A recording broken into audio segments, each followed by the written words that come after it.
Hello install कंटाइनी blog आज video रे आमे देखा जे हमर अन्नपूर्णा प्रोडक्ट्स केते प्रकार माळ हैला तो आगुरो हमर तयार होतला केवल 2-3 टा माळ हैला माने 2-3 टा प्रोडक्ट 2-3 टा मसला प्रकार रो तयार होतला तो एबे हमर केते प्रकार मसला माने प्रोडक्ट तयार हैला अन्नपूर्णा प्रोडक्ट्स तो सेटा देखिबा तो चलो देखिबा कोन सब माने सब माने ताकू विजुअल मु लाइव रे माने लिस्ट करबी कोन सब बना जालची एवं कौन सब वीडियो अपलोड होईची कौन सब वीडियो अपलोड हबो आगु तो सेटा देखा एटा कोन गोटे नुआटे हेची आज एटा आगु एतला गोलमरच हला तो एते सारा जिंस माने सब एथरे लोड करी रखा हेची देखि बार तो एथरे हला सब बैग रे सब माला लोड करी रखा हेची तो अबे चलो देखिबा कौन सब जिंस बना होची ता संगे रे अरे गोटे लिस्ट करके जणावे जे एति प्रकार बना होची बोली तो चलो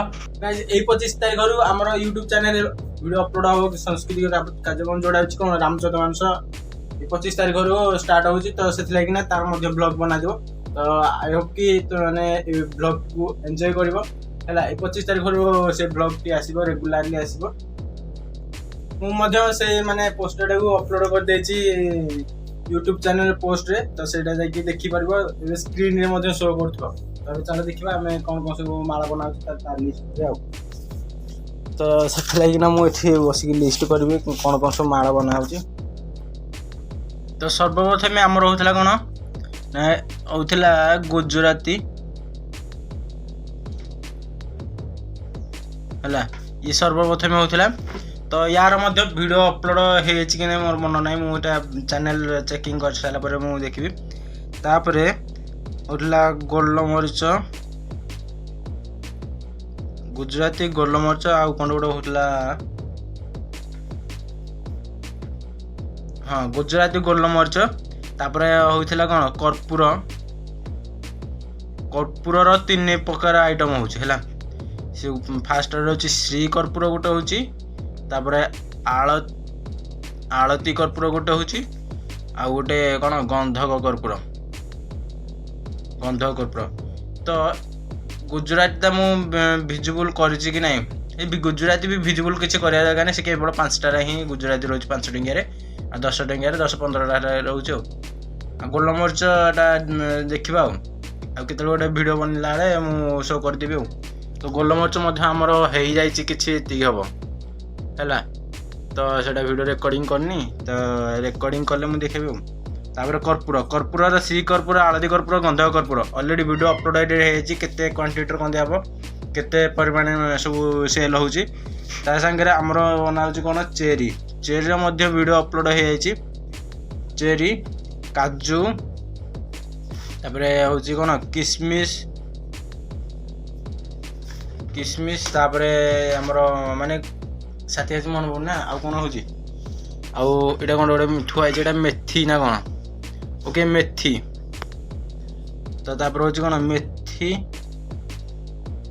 तापर होची जुआणी रो मध्य वीडियो बना हेची मेथी रो बना हिनी बोधे मेथी रो बना जिवो तापर एटा थुआई कोन सुंठी एटा थुआई छी हला तापर होची कोन सुंठी पर तो कौन पैकेट करी थुआई छै गोटा मसला आइटम गुड़ा गोटा मसला तापर कला जीरा आ किछि जिंस आ कोन रहउची लवंग तापर लवंग अछि तापर एटा कोनडे एटा होची राशि धला राशि लवंग तो हमर फास्ट रे तयारी उठला कोन ना लवंग गुजराती गोलमरिच ए 3टा आइटम तयारी उठला तो बे एते सारा जिंस आइटम को ग्रो हलानी काजू लिखि छी किसमिस लिखि छी चेरी लिखि छी आ गोटे होची डालचीनी होची डालचीनीटा मध्ये बे ऐड हैला ए 2-3 दिन पूर्वरु डालचीनी धला राशि एते सारा आइटम हलानी आहुर मध्ये रहिछि तापर कला जीरा लिखिछि तो कला जीरा लिखाइछि सोरिष फुटण ଫୁଟଣଟା କେବଳ 2 ଥର ହିଁ ଆସିଛି, ଅଧିକ ବନା ହେଇନି ସେଇଟା। ତାପରେ ଚାର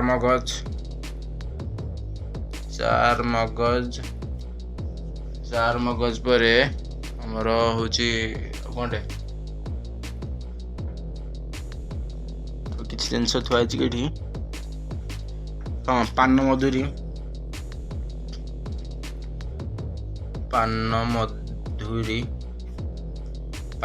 ପରେ ଆଉ କଣ ଏତେ ସାରା ମାନେ ଲମ୍ବା ଲିଷ୍ଟ ଗୋଟେ ହେଇଗଲାଣି। ଆହୁରି ବି କିଛି ମଧ୍ୟ ବନା ଯାଉଛି ହେଲା। ଏଇଠି କଣ ରଖା ହେଇଛି କି ଧନିଆ ଆଉ ଏଇଟାକୁ ମିଶେଇଦବା, ଏଇଟା ମିଶେଇ ଦେଇଥିବା ଏଇଟା ହେଲା।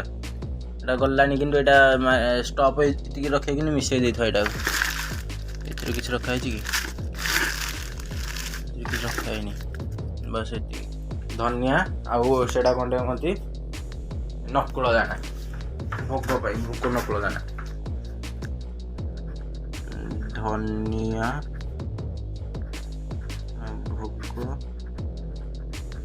ନକୁଳ ଦାନା ସେତିକି ଜିନିଷ।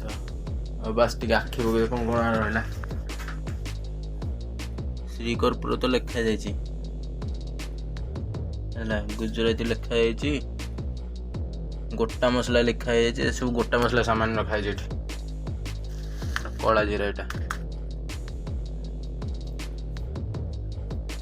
କଣ ରହିଲା କି ମେଥି, ସୋରିଷ, ଫୁଟଣ, ଜିରାଟା ଲେଖା ହବ। ଆହୁରି ଜିରା ବନା ହଉଛି ନା। ଆହୁରି ମଧ୍ୟ ଆଡ୍ ହବ ଏଥିରେ ଜିରା। ତ ଫାଇନାଲି ଏତେ ସାରା ଜିନିଷ ବନାଉଛି। ଆହୁରି କିଛି ଜିନିଷ ଥାଇପାରେ ଯେ ମୋର ମନେ ପଡୁନି ହେଲା। ଗଣିବା କେତେଟା ହେଲା 1 2 3 4 5 ହେଲା, 5 6 7 8 9 10 11 12 13 14 15 16 17 18 19 20 21 22 23 ଟୋଟାଲ କହିବାକୁ ଗଲେ 23 ପ୍ରକାର ଆଇଟମ ହଉଛି ହେଲା। ଷ୍ଟାର୍ଟିଂ ହେଇଥିଲା କେତେ ନା ଇଏ ଗୁଜୁରାତି, ଗୋଲମରିଚ, ଲବଙ୍ଗ। ଫାଇନାଲି ମାନେ 2 ମାସ ପରେ 23 ପ୍ରକାର ଆଇଟମକୁ ମାନେ ବଢିଲାଣି। ସେ ଯେତିକିରେ ଆରମ୍ଭ ହେଇଥିଲା ସେତିକିରେ ଏତିକି ମାନେ ଏତେ ସାରା ଜିନିଷ ହେଲାଣି ହେଲା। ତ ଏଭଳି ଭାବେ ଆମର ମାନେ ବନା ଯାଉଛି ସବୁ ଜିନିଷ। ତ ଏଇଟା ଆମର ମାନେ କମେଣ୍ଟରେ ଆସିଥିଲା, ତ ସେଥିଲାଗି ନା ବନା ହେଇଗଲା। ଆଉ ଆଇ ହୋପ୍ କି କିଛିଟା ଆଇଡିଆସ୍ ମିଳୁଥିବ ହେଲା। ଷ୍ଟାର୍ଟିଂରେ ଆମର 3ଟା ଆଇଟମ୍ ବନା ହେଉଥିଲା, ତ ଫାଇନାଲ ଏବେ ପ୍ରାୟ 23 ପ୍ରକାର ବନା ହେଲାଣି।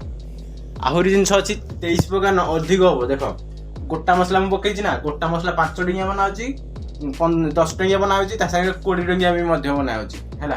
ଆଉ ଆଳତି କର୍ପୂର ଯୋଉଟା ପକେଇଛି, ଆଳତି କର୍ପୂର ଏ ଡବା ବାଲା ବି ବନା ଯାଉଛି। ଏ ଯୋଉ ଡବା ଦେଖୁଛ, ଏ ଯୋଉ ଡବା, ତ ଏଇ ଡବା ବାଲା ବନା ହଉଛି, ତା ସାଙ୍ଗରେ ପ୍ୟାକେଟ ମାଳ ବାଲା ବନା ହଉଛି ହେଲା। ଇଏ ହଉଛି ଆଳତି କର୍ପୂର।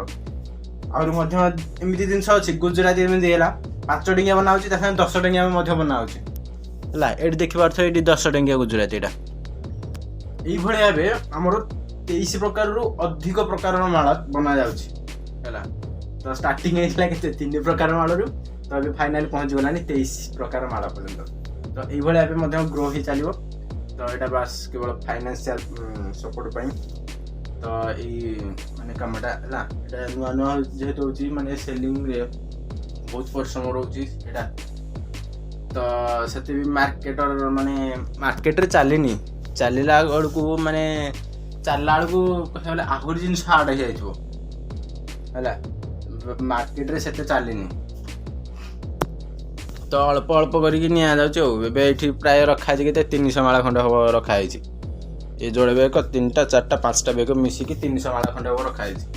ତ 300 ମାଳ 2 ଦିନ କି 3 ଦିନ ଲାଗିବ ଆଉ ହେଲା। ଏତିକି ସବୁ ବନା ହେଉଛି।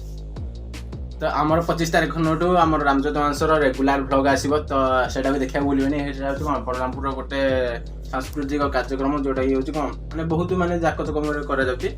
ତ ସେଇଟାର ମୁଁ ବ୍ଲଗ ସୁଟିଂ କରିବି, ଭାବେ ସବୁ ମାନେ ବନା ହେଉଛି। ପାରାୟଣ ପ୍ରବଚନ ଠୁ ଧରିକି ତାପରେ ସୂର୍ଯ୍ୟ ପୂଜା ଧରିକି ଯେକୌଣସି ଛୋଟ ମୋଟ ଯେଉଁ ଫେଷ୍ଟିଭାଲ ରହିଛି ସେଇ ରାମଚତମାଂଶ ଭିତରେ ତ ସେଗୁଡ଼ିକର ମଧ୍ୟ ବ୍ଲଗ୍ ସୁଟ୍ ହେବ। ତ 25 ତାରିଖ ଦିନ କୁମ୍ଭ କଳସ ଯାତ୍ରା ବ୍ଲଗ୍ ହୁଏତ କମ୍ପ୍ଲିଟ୍ ସୁଟ୍ ନ କରିପାରେ କାରଣ ମୋର ଏକ୍ଜାମ୍ ଚାଲିଛି ନା ମ୍ୟାଥମେଟିକ୍ସ ଏକ୍ଜାମ୍ ଅଛି ହେଲା। ତ ଏବେ ବି ଏକ୍ଜାମ୍ ଚାଲିଛି ତ ବ୍ଲଗ୍ଟା କେବଳ ଯେହେତୁ ଡେଲି ବ୍ଲଗ୍ ଅପଲୋଡ଼ କରିବାକୁ ପଡ଼ୁଛି ବାସ୍ ସକାଳୁ ଘଣ୍ଟାଟେ ସେଇ ବ୍ଲଗ୍ ପଛରେ ଲଗେଇ ଦେଉଛି ଭିଡ଼ିଓଟା ଏଡ଼ିଟିଂ କରିଦେଉଛି ମୋବାଇଲରେ ପକେଇ ଦେଉଛି ଅପଲୋଡ଼ କରିଦେଉଛି ଯେଉଁଟାକି 3ଟା ବେଳକୁ ଯାଇକି ଅପଲୋଡ଼ ହେଉଛି। ଆଗରୁ ମୋର ଟାଇମ୍ ଥିଲା 8ଟା ବେଳକୁ ଅପଲୋଡ଼ ହେବାଟା ତ 8ଟା ବେଳେ ବ୍ଲଗ୍ ଟାଇମ୍ ନୁହଁ ହେଲା। ସେଇଟା ଯଦି ଟେକ୍ନିକାଲ୍ ଚ୍ୟାନେଲ୍ ହେଇଥିବ ତାହେଲେ ଚଳିଯିବ। ତ ବ୍ଲଗ୍ ଯେହେତୁ ସେଇଟା ଆମର 4ଟା ପରେ ଅପଲୋଡ଼ କରିବାର ଅଛି ହେଲା। ତ ମୁଁ ଗୋଟେ ଫିକ୍ସ ଟାଇମ୍ ହେଲା ଯେ 3ଟା ବେଳକୁ ଅପଲୋଡ଼ ହେବ ବୋଲି। ତ ଇଏ ଥିଲା ଆଜିର ଟପିକ୍। ଯଦି କିଛିଟା ହେଲ୍ପଫୁଲ୍ ହେଇଛି ତାହେଲେ ନିଶ୍ଚୟ ଆମର ଭିଡ଼ିଓଟିକୁ ଲାଇକ୍ କରିଦିଅନ୍ତୁ। ଚ୍ୟାନେଲ୍ ଥିଲେ ଚ୍ୟାନେଲ୍ ସବସ୍କ୍ରାଇବ୍ କରିଦିଅନ୍ତୁ। ତ ଆଜିର ଭିଡ଼ିଓ ଏତିକି, ନେକ୍ସଟ ଦେଖା ନେକ୍ସଟ ଡେ। Bye bye.